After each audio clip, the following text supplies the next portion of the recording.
Last time I sat and drank beer and ate my dinner on the side of a lake in Buffalo Bill State Park outside of Cody.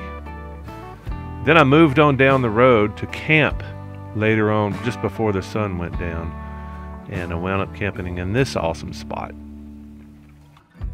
Although I was not very stealthy, this wound up being one of my favorite stealth camping spots.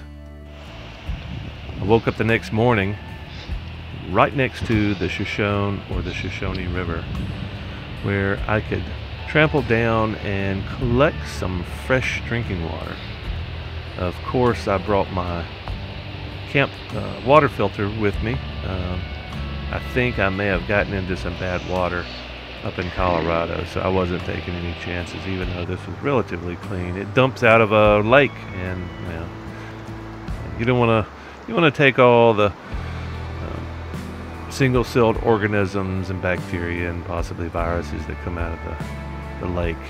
Even though this is a beautiful looking river, it's you just don't take chances like this. So I filled up my water and headed back up to camp to make some fresh coffee and get my day started before I headed out. My original plan was to head towards Yellowstone, which is just a few miles west of this location, but as I found out, they would not let me slip through the park up to the northern edge of Yellowstone. I thought for sure they would say, yeah, you can go through as long as you're not going through the park, but I guess it's all part of the park. But I got a chance to enjoy the cold, crisp morning while making my coffee. Yeah, I'm getting pretty good at the whole coffee filter clamp thing. I didn't know how it was going to work out at first, but having fresh coffee instead of instant coffee, I just can't drink the instant stuff. And once I realized that I could have fresh coffee like the rest of the world, poured over a coffee filter, I haven't even considered anything else. I would still consider maybe using one of those fancy little coffee presses, but it's just another bulky item that is going to go in my bag, and I might probably have to spend 30 or 40 bucks to something to just push grounds around, and then I'd have to rinse it out, which means unless I'm by a river like I am this time, unless I'm by a river, I don't have a lot of water.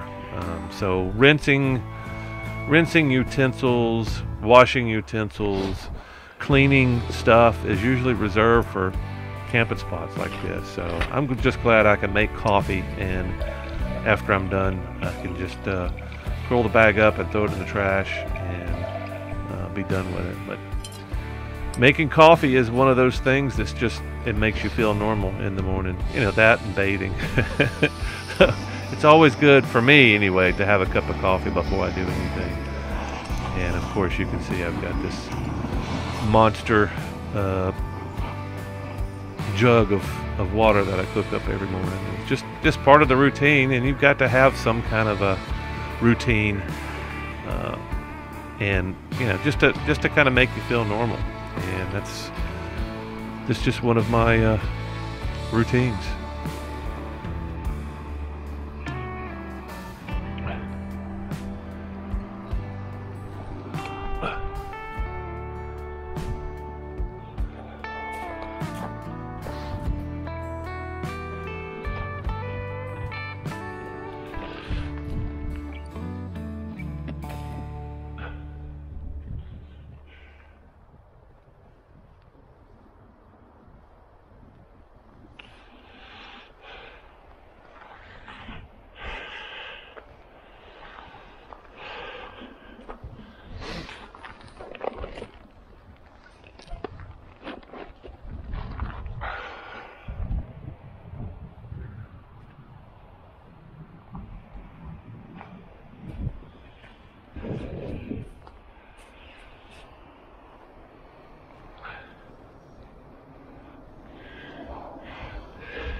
for my coffee to cool so I can drink it.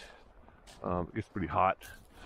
I want to show you how one of the ways that I found this site last night, and I kind of want to start giving some tips. A lot of people ask me, how do I find these places? How do I find these stealth camping spots? Well, in general, how do I find spots in the national forest? Well, it's easier than you think, but it's probably there's probably a little bit of technique to it. So I want to tell you how I came about finding this spot last night. First of all, these canyons are freaking amazing, and when I first came up into the canyons, I started seeing some pullouts. So in other words, some carved out pieces of road where people could pull off and stop, or let the RVs pull off so people could pass them to go down through this valley. But when I saw the pullouts initially, I started thinking, there's some good spots here. Like, there's a good spot right down here around the corner. You just can't get off the road. And what you don't want to do typically is pull off something like this, where there's, especially in a national forest, because somebody's going to get upset. There's rules. There's rules in the BLM and the National Forest that dictate that you don't do your own thing off-road. So in other words, they don't want you creating roads, because somebody else is going to follow you and it's going to create destruction. But as I slowed down, I was still probably doing 45 or 50, and I saw that sign right there, that 421. That's a road sign. It's a designated road sign, just like this sign over here. Damn, almost got killed.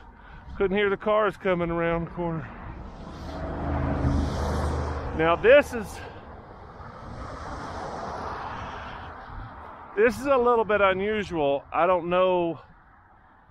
Maybe 421 designates a parking pad. I don't know. I don't know what that is. But this is a forest road, and sometimes you'll see a little brown sign on the side of the road that says forest access. And that's what you probably need to start looking for if you want to camp in the forest. That's the second sign that you're going to see. It's going to point in a direction. And you may go down this road and find 5 or 6 more roads that roll up into the canyon. But here's the really important sign. This is what you're going to find a lot of times, especially out of places like Yellowstone. They don't want you camping out here. So they want you camping in the campgrounds where they can watch you and control you and all that stuff. I wonder what that says behind there. Daytime use only. No overnight camping. So I didn't see that until I actually set up camp here. So maybe they've had a problem with people camping up here at night, trashing the place, setting the place on fire. Who knows? But maybe, more importantly, I don't think they've had any problems over here. This looks like a fisherman's parking lot. So if you want to go trout fishing here, you can pull off here. And so since I didn't see that sign, I felt pretty good about camping there. But not just that. I mean, you could get up in here. I'm sure you could probably find some places up in here to stealth camp, despite the sign. So, but typically, when you see a sign like that, that means the place has been trampled on, typically. So the rangers may be looking closer at spots like this, and just completely bypassing spots like this. And nobody knew I was here last night. You can't see me from the road here. And apparently, I mean, I was going so fast, I blew right past this. In fact, I went down probably to where that car is right there before I could turn around. So I was still doing 45, 50 when I went past this, and I didn't see it. I didn't see it, but as I rolled past it, I saw, well, hell, I don't think I even saw a brown sign over there. I just saw this sign right here as I passed it, and I saw the dirt road, and I thought, that dirt road goes down to the river, and that was a mistake. But when I pulled back in, I could see this, and I was like, oh, okay, it doesn't say no camping. It's got rules about trout fishing. So, you know, I guess theoretically they could still gig me for camping out here, but you know, since there's no sign, I clearly could see the sign across there. So, you know, if you put a sign over there, you don't put a sign over here, whose fault is it? And this may be where the sign was. I don't know. This may be where somebody snatched the no camping sign off. I don't know. But, you know, that's a failure on the ranger's part, not mine. Oh, yeah, well, that's the designator sign. But you'll see these all over the forest. You'll see these. You'll see brown signs out on the road that say National Forest Access. That's what you're looking for. Access means this is how you get into the forest. It's basically a road. And a road typically attaches to a county or state road. And it's pretty simple. And most people that camp in the National Forest understand that there's dispersed camping in there. But just, I would advise you to use some common sense. They put boulders like this up here to keep people from driving down to the river, driving off-road, and they do that. So if you do that in the forest, just realize, I think some forests have got some rules that you've got to camp 50 feet or 100 feet off the road. But just be careful, because you may be doing the off-road thing, and they may gig you for that. So main thing is just stay out of sight, and nobody's going to know you're there. If you can get out of sight and you're confident of whatever you want to do, then do that. You can't tell this rock formation how awesome it is, except you can see those little pinnacles sticking up over there. On the other side of this, there's dozens of pinnacles. I'm going to have to go back over there and film them. But I think maybe my coffee might be ready. Great camping spot. What I did not realize when I pitched camp, it wasn't very windy. There's a little bit of breeze. It's very windy now, but I did not notice all these trees are bent over. So that's a pretty good indicator that there's some strong breeze coming down this canyon. I just didn't realize it last night. I didn't see it. And you know, even the sage has been over. So being behind this rock is a pretty good strategy. At least it kept me out of most of the wind until this morning. It started blowing this morning. So anyway, so I'm gonna sit down and drink my coffee and get some perspective on the day. I think I'm gonna roll up and ride Beartooth today, if I can get there from this direction. If not, I'll probably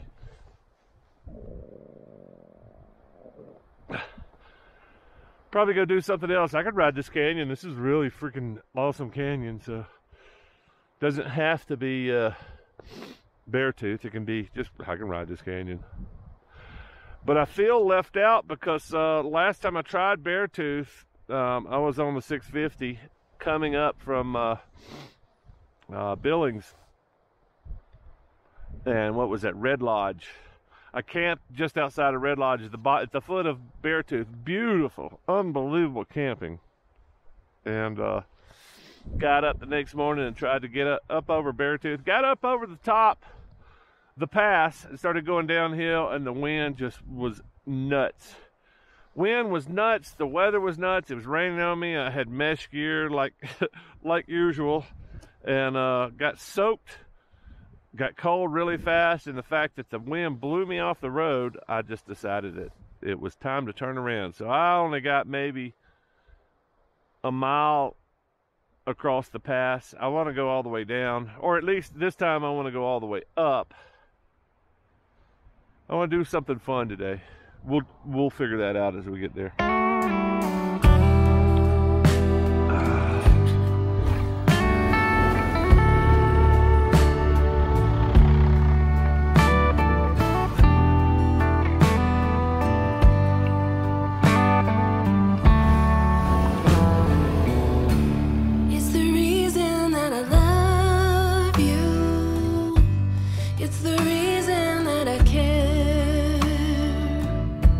Why there is no one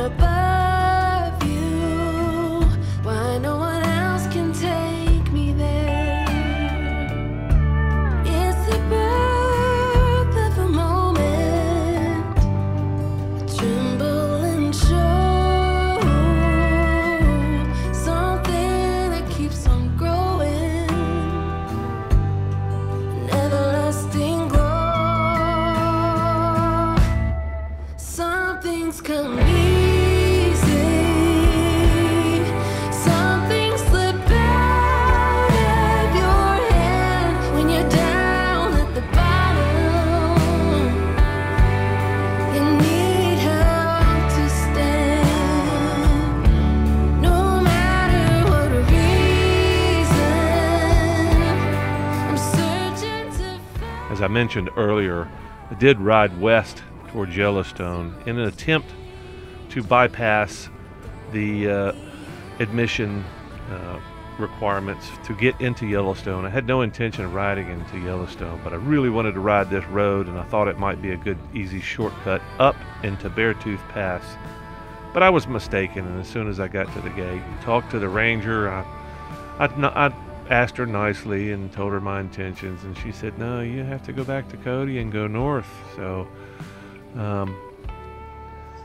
and I was okay with that because I had such a nice ride on the way in.